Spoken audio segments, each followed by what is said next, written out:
అందరికీ నమస్తే అండి. ఈ పూట వీడియో ఏమిటంటే ఇక అందరైతే మార్నింగ్ 8:15 కల్లా టిఫిన్ చేస్తున్నారు. ఆల్రెడీ 7కి టీ అయితే తాగేశారండి. ప్రతిరోజు ఈ విధంగానే ఉంటుంది. ఇక అందరైతే టిఫిన్ చేస్తున్నారు. ఇక ఈరోజు మీతో కొన్ని విషయాలు అయితే మాట్లాడతానండి. కొందరు ఈ విధంగా అడుగుతున్నారు, చాలామంది కామెంట్ చేస్తున్నారండి, వీళ్ళకి డైనింగ్ హాల్ లేదా అన్నట్టయితే అంటున్నారు. మనకి డైనింగ్ హాల్ లేదండి, అలాగే ప్లేస్ కూడా లేదు. ఉన్న దానిలోనే ప్రతిదీ కూడా ఈ విధంగా సెట్ చేసి వీళ్ళకి అందుబాటులో ఉండేలాగైతే చూస్తున్నామండి. ఇక ఒక ఆలోచన అయితే ఉందండి. ఇక సపరేట్గా టేబుల్స్ అయితే అరేంజ్ చేయించి భోజనం పెట్టాలని అయితే ఆలోచన అయితే ఉంది. అలాగా పెట్టిన వీళ్ళల్లో కొందరైతే కదలలేని వాళ్ళు, రాలేని వాళ్ళు ఉన్నారండి. అప్పుడు వాళ్ళకి కూడా ఇబ్బంది అవుతుంది. ఇక ఏదేమైనా ఆ విధంగా అయితే టేబుల్స్ అయినా అరేంజ్ చేసి సపరేట్గా అయితే చేయించాలని ఆలోచన అయితే ఉంది. అలా మనకి ఒక 5 టేబుల్స్ అయినా తీసుకొని రావాలండి. ఇక ఆ విధంగా సెట్ చేసి అయినా వీళ్ళకి భోజనం సపరేట్ చేయాలని ఆలోచన అయితే ఉంది. అవి వేయడము తీయడం అయితే రిస్క్ అవుతుంది. ఇక ఏదేమైనా ఇలా పెట్టకూడదు అంటున్నారు కాబట్టి ఇక భోజనం టైంలో ఆ టేబుల్స్ వేయించడము, తర్వాత పక్కన పెట్టించడం అయితే చేయించాలని ఆలోచన అయితే ఉంది. ఇక సుబ్బమ్మ అమ్మమ్మతో ఆ రోజు మాట్లాడడానికి వచ్చారు కదండి, వాళ్ళైతే అమ్మమ్మకి శారీ తీసుకొని రావడం జరిగింది. అలాగే మనకి ఒక పూట భోజన కార్యక్రమం అయితే జరిపించారండి. భోజన కార్యక్రమానికి సంబంధించిన ఫొటోస్ ఏమి కూడా యూట్యూబ్లో పెట్టకండి అన్నట్టయితే అన్నారు. ఇక అమ్మమ్మ గారితో మాట్లాడే మాత్రం పెట్టమన్నారండి. ఇక అదే విధంగా చేశాను. ఇక సుబ్బమ్మ అమ్మతో ఒక్కరోజు ఆ శారీ కట్టించి ఒక చిన్న ఫోటో అయితే పెట్టమన్నారు. ఇక ఈ సుబ్బమ్మ అమ్మతో ఆ శారీ కట్టించడానికి ఎన్ని తిప్పలైతే పడ్డామనేది మాటల్లో చెప్పలేమండి. ఇక ఆ విధంగా అయితే మమ్మల్ని చాలా ఇబ్బంది పెట్టింది. చివరికి ఏదో ఒకలాగా ఆ శారీ కట్టించి మేడం గారు వాళ్ళకి ఒక ఫోటో అయితే పంపించడం జరిగిందండి.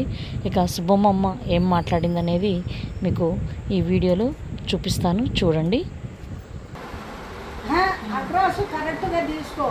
విజయవాడ నుంచి కాశీ నుంచి అయినా వస్తాను, తెలుస్తలేదు. దుబాయ్ నుంచి వస్తాను. అదిగో వచ్చిన అందరూ నేను ఎవరు ఎక్కడ చూసానో భగవంతుడు తెలుసు, నాకు తెలుసు. పోలీసుడు సత్యంలో పట్టుకునే ఎస్ఐ గారు ఉద్యోగం ఏదో మాట్లాడడానికి పోతే ముందు బయటికి పోన్నాడు. దేనికి చెంప పట్టించి నూరు ఎత్తుకుండాను అనుకున్నాడు. శివప్రసాద్ కాడికి వచ్చేవాడు తన్నాడని ఎంతకి ఫోన్ చేసినాడు. మనలో సత్యలోకాన్ని ఉండడం పొరపాటు సార్ అని ఒప్పుకున్నాడు. కాబట్టి మన వ్యవహారంలో మనం ఉండాలి, మనం చేసే పని మనం చేయాలి. ఆ తర్వాత దైవాదేనం, ఆ భగవంతుడే మనం ఎదుర్కోవాలి. అంతేగాని కొంచెం లేట్ అయ్యే తప్పే ఉంది.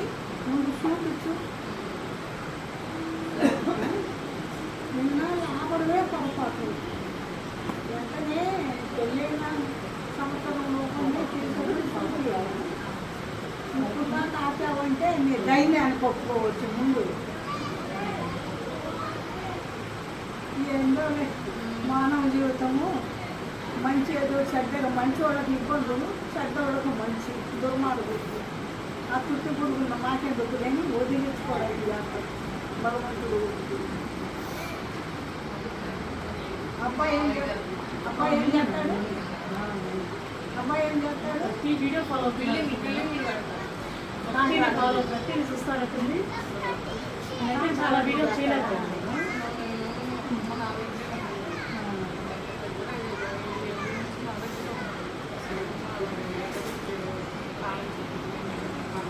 ఎట్లా తెచ్చారు, అందరి మధ్య ఉంచాలి, నాకు ఇబ్బంది కదండి. అన్నం పెట్టేవాళ్ళు లేక రావత్ పిన్ ఉందా?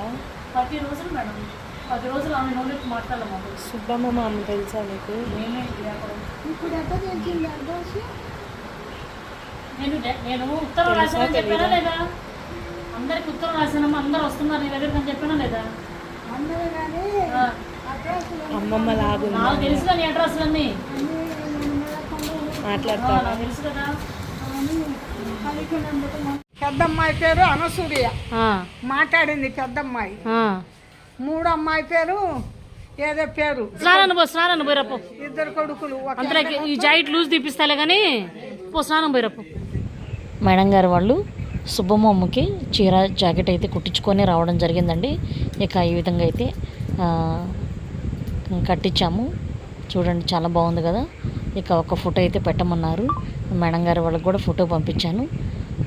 ఓకే అండి, ఈ వీడియోపై మీ అభిప్రాయాన్ని కామెంట్ రూపంలో తెలియచేయండి. నా వీడియో నచ్చినట్లయితే ప్లీజ్ సబ్స్క్రైబ్ చేసి సపోర్ట్ చేయండి. మీరు ఇచ్చే సపోర్ట్ చాలా హెల్ప్ అవుతుంది.